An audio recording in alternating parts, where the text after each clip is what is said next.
So hello guys, I'm here at the farm now and I will going to have breakfast here.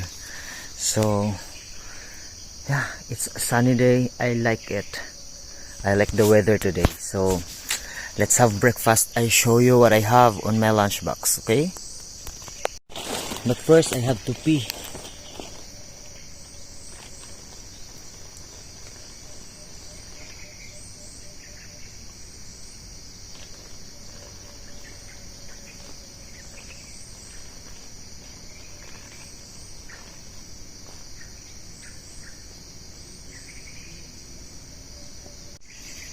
So I'm sweating.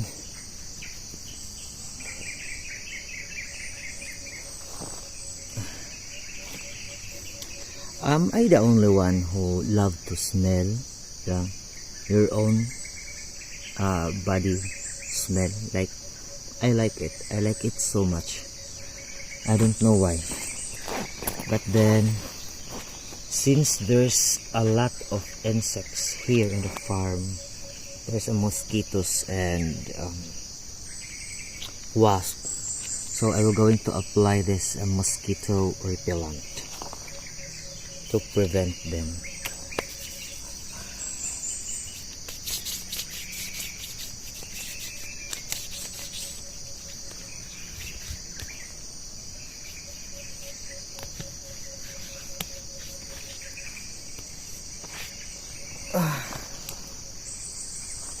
It's light here, so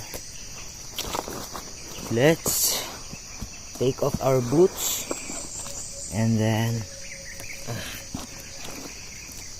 me see.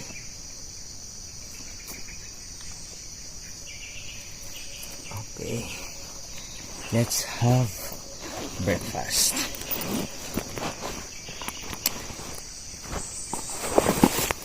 Come on guys, this is a life in a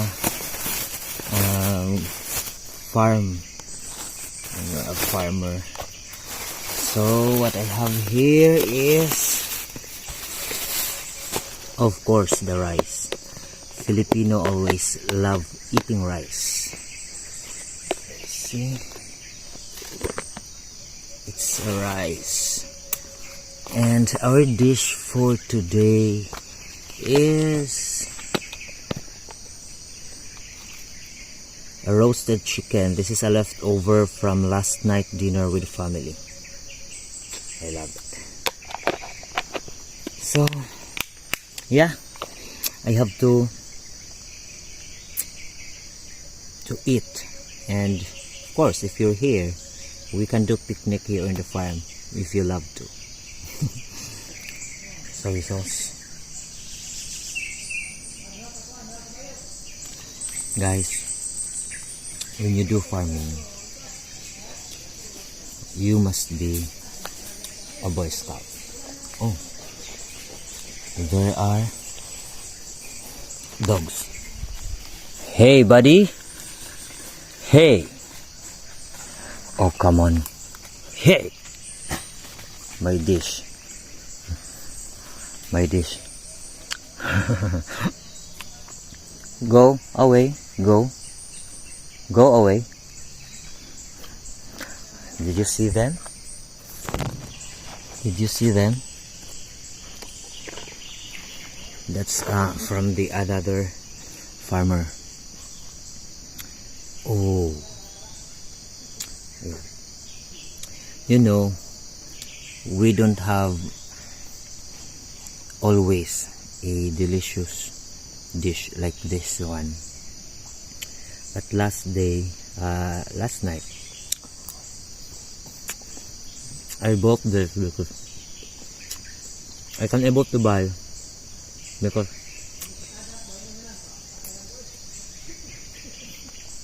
there is someone who helped me and sent a gift in cash present. And yeah, that's why I buy, because usually Filipinos and Bisaya knows about this. We usually eat and have this kind of dish. But this one, a roasted chicken, or we call it a lechon manok. Hey!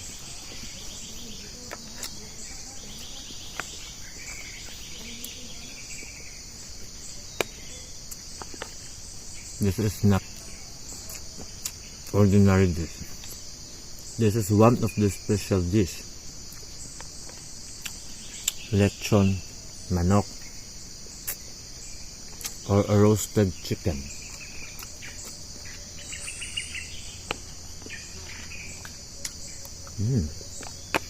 Yummy. I'm so thankful to those person who sent me a cash for me to buy this chicken.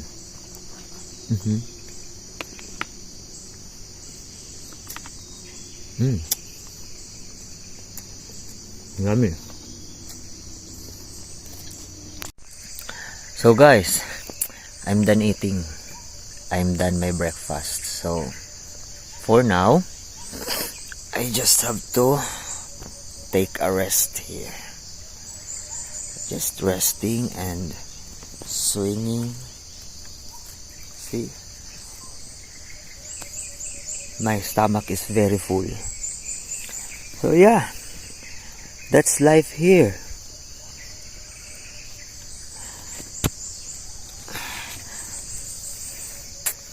Would you like to come with me here?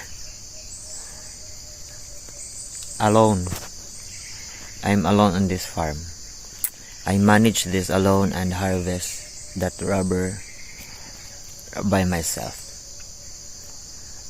So yeah, I have to take my rest, then get back to harvesting rubber later.